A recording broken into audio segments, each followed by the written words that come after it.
जय श्री कृष्ण। चेतिसा सर्वकर्माणि मयि सन्न्यस्य मत्परः बुद्धियोगमुपाश्रित्य मच्चित्तः सततं भव। अध्याय 18 श्लोक 57। व्याख्या। इस श्लोक में भगवान ने 4 बातें बताई हैं। पहली, चेतसा सर्वकर्माणि मयि सन्न्यस्य, संपूर्ण कर्मों को चित्त से मेरे अर्पण कर दे। दूसरा, मत्परः, स्वयं को मेरे अर्पित कर दे। तीसरा, बुद्धि योग मुपाश्रित्य, समता का आश्रय लेकर संसार से संबंध विच्छेद कर ले। चौथा, मच्चित्तः सततं भव, निरंतर मेरे में चित्त वाला हो जा, अर्थात मेरे साथ अटल संबंध कर ले।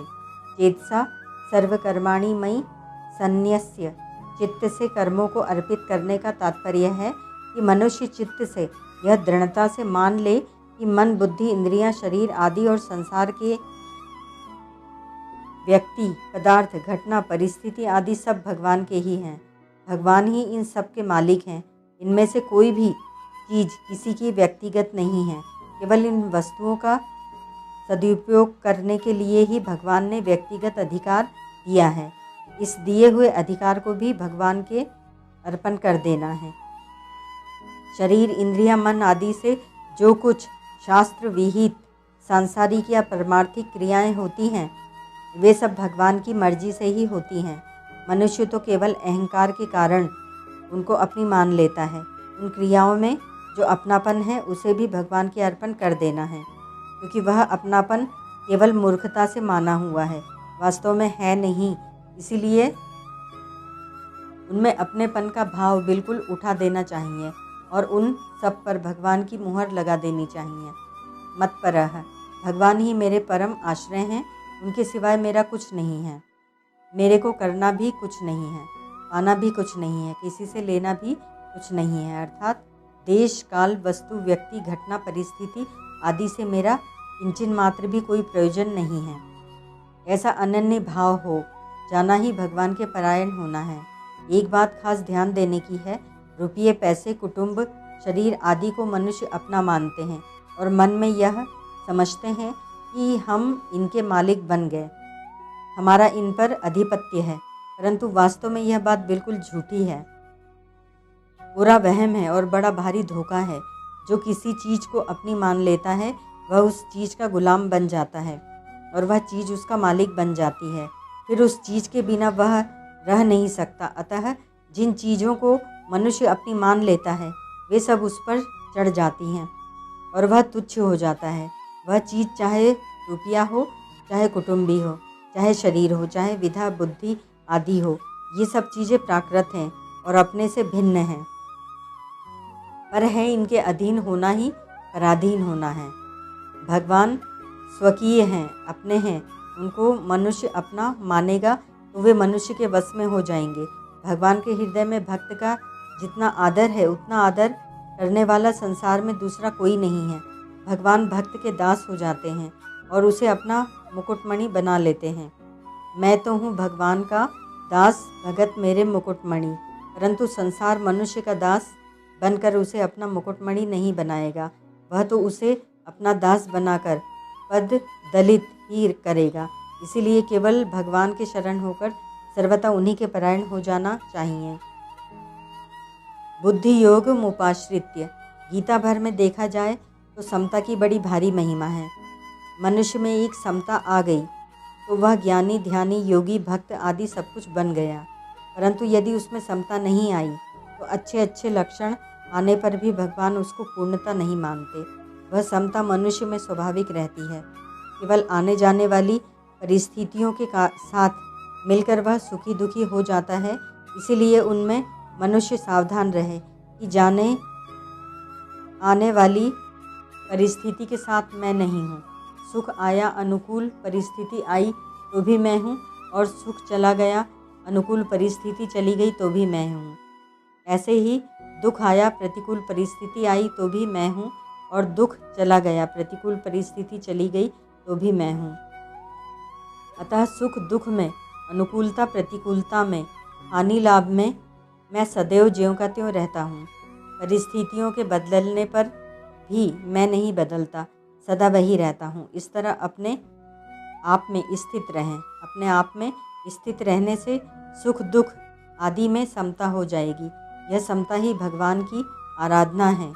समत्व माराधन मच्युत्स्य विष्णु पुराण 1:17-90। इसीलिए यहाँ भगवान बुद्धि योग अर्थात समता का आश्रय लेने के लिए कहते हैं। मच्चित्तः सततम भव, जो अपने को सर्वथा भगवान के समर्पित कर देता है, उसका चित्त भी सर्वथा भगवान के चरणों में समर्पित हो जाता है। फिर उस पर भगवान का जो स्वतः स्वाभाविक अधिकार है वह प्रकट हो जाता है और उसके चित्त में स्वतः भगवान आकर विराजमान हो जाते हैं। यही मच्चितः होना है। मच्चितः पद के साथ सततम पद देने का अर्थ है कि निरंतर मेरे में भगवान में चित्त वाला हो जा। भगवान का निरंतर चिंतन तभी होगा जब मैं भगवान का हूँ। इस प्रकार अहमता भगवान में लग जाएगी। अहमता भगवान में लग जाने पर चित्त स्वतः स्वाभाविक भगवान में लग जाता है। जैसे शिष्य बनने पर मैं गुरु का हूँ, इस प्रकार अहमता गुरु में लग जाने पर गुरु की याद निरंतर बनी रहती है। गुरु का संबंध अहमता में बैठ जाने के कारण इस संबंध की याद आए तो भी याद है और याद ना आए तो भी याद है, क्योंकि स्वयं निरंतर रहता है। इसमें भी देखा जाए तो गुरु के साथ उसने खुद संबंध जोड़ा है, परंतु भगवान के साथ इस जीव का स्वतः सिद्ध नित्य संबंध है। केवल संसार के साथ संबंध जोड़ने से ही नित्य संबंध की विस्मृति हुई है। उस विस्मृति को मिटाने के लिए भगवान कहते हैं कि निरंतर मेरे में चित्त वाला हो जा। साधक कोई भी सांसारिक काम धंधा करे तो उसमें यह एक सावधानी रखे कि अपने चित्त को उस काम धंधे में द्रवित न होने दे। चित्त को संसार के साथ घुलने मिलने न दे, अर्थात तादाकार न होने दे, प्रत्युत उसमें अपने चित्त को कठोर रखे। परंतु भगवान नाम का जप, कीर्तन, भगवत कथा, भगवत चिंतन आदि भगवत संबंधी कार्यों में चित्त को द्रवित करता रहे, तल्लीन करता रहे, उस रस में चित्त को तरांतर करता रहे। कठिन्यम विषये कुर्याद् द्रवत्वम भगवत प्रदे उपाये शास्त्र निर्दिष्टे रनुक्षण मनोबुद्धः भक्ति रसायन 1:32। इस प्रकार करते रहने से साधक बहुत जल्दी भगवान में चित्त वाला हो जाएगा। प्रेम संबंधी विशेष बात, चित्त में सब कर्म भगवान के अर्पण करने से संसार से नित्य वियोग हो जाता है। वास्तव में संसार के साथ कभी संयोग हो नहीं सकता, उसका तो नित्य ही वियोग रहता है। जैसे मन में किसी वस्तु का चिंतन होता है तो वह उस वस्तु का माना हुआ संयोग है, जिससे उस वस्तु के न मिलने का दुख होता है। जब वस्तु बाहर से मिल जाती है तब उस वस्तु का भीतर से वियोग हो जाता है, जिससे सुख होता है। ऐसे ही किसी कारण से बाहर से वस्तु चली जाए, नष्ट हो जाए, तो मन से उस वस्तु का संयोग होने पर दुख होता है और विवेक विचार के द्वारा यह वस्तु हमारी थी ही नहीं, हमारी हो सकती ही नहीं, इस प्रकार वस्तु को मन से निकाल देने पर सुख होता है।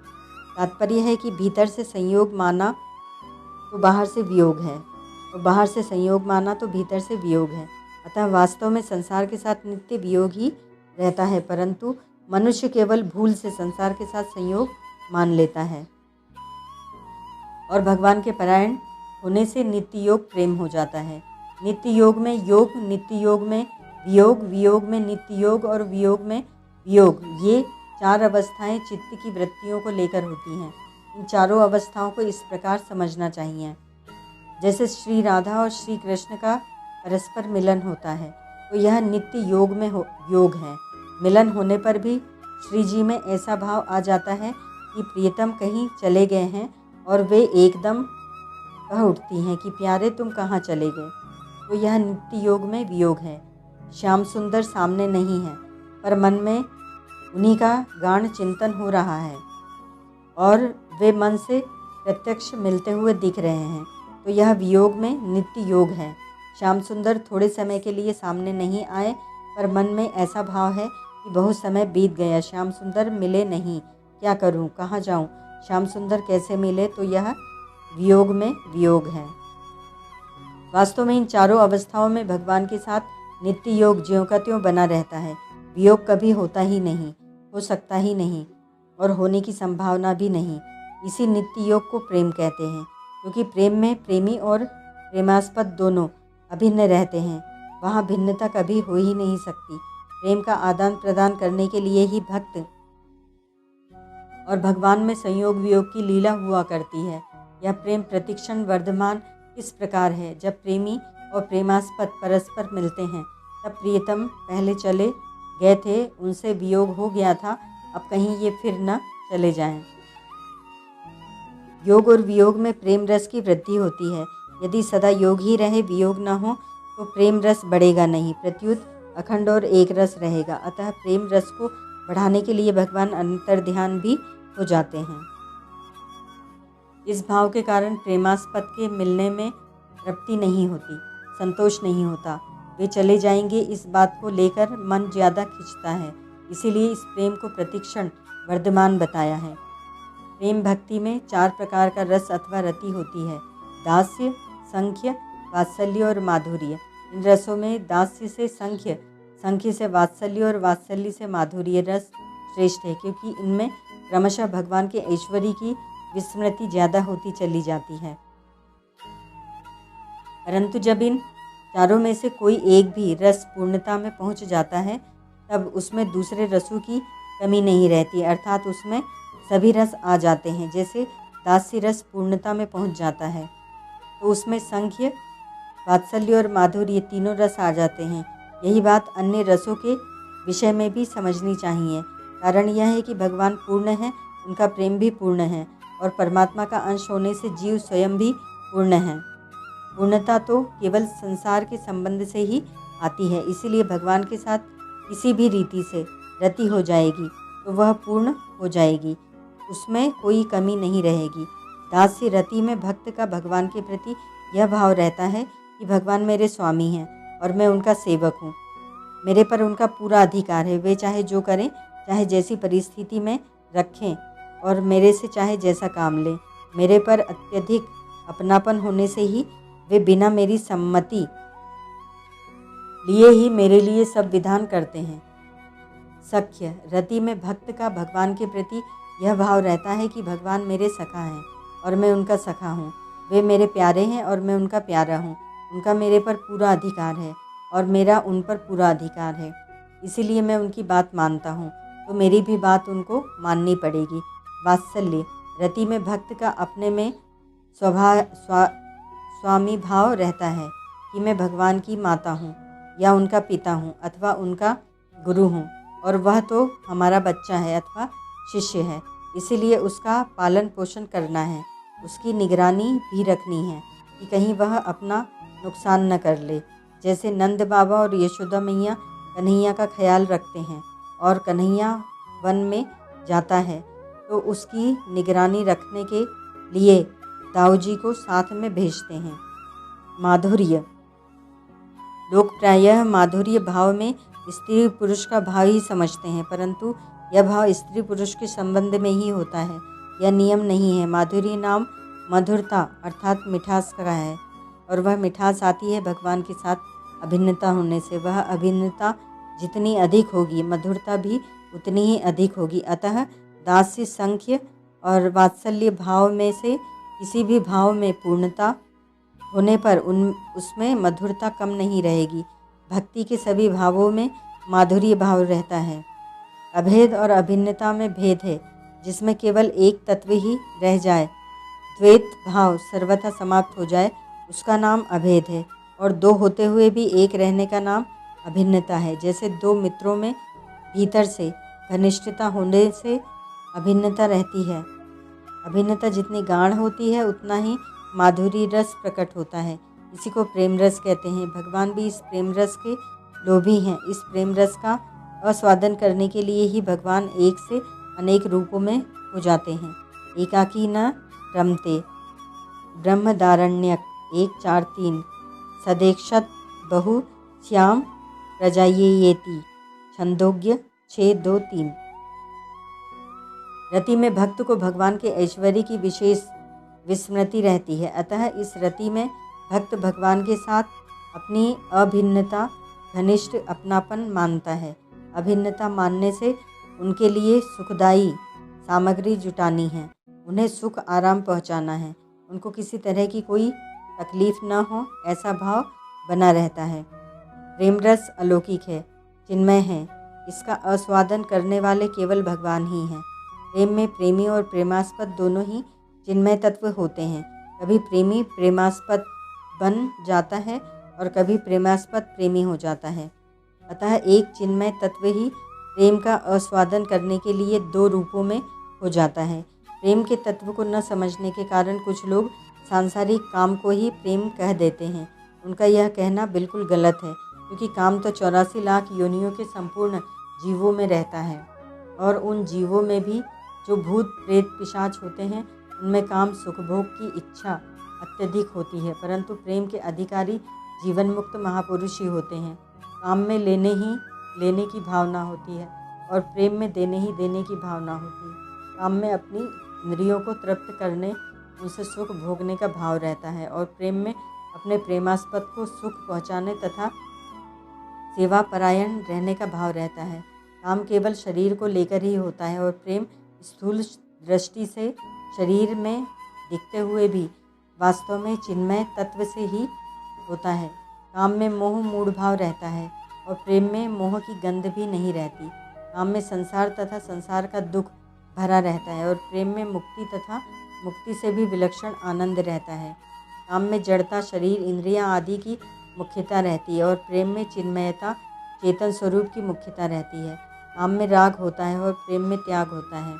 काम में परतंत्रता होती है और प्रेम में परतंत्रता का लेश भी नहीं होता, अर्थात सर्वथा स्वतंत्रता होती है। काम में वह मेरे काम में आ जाए ऐसा भाव रहता है, और प्रेम में मैं उसके काम में आ जाऊं ऐसा भाव रहता है।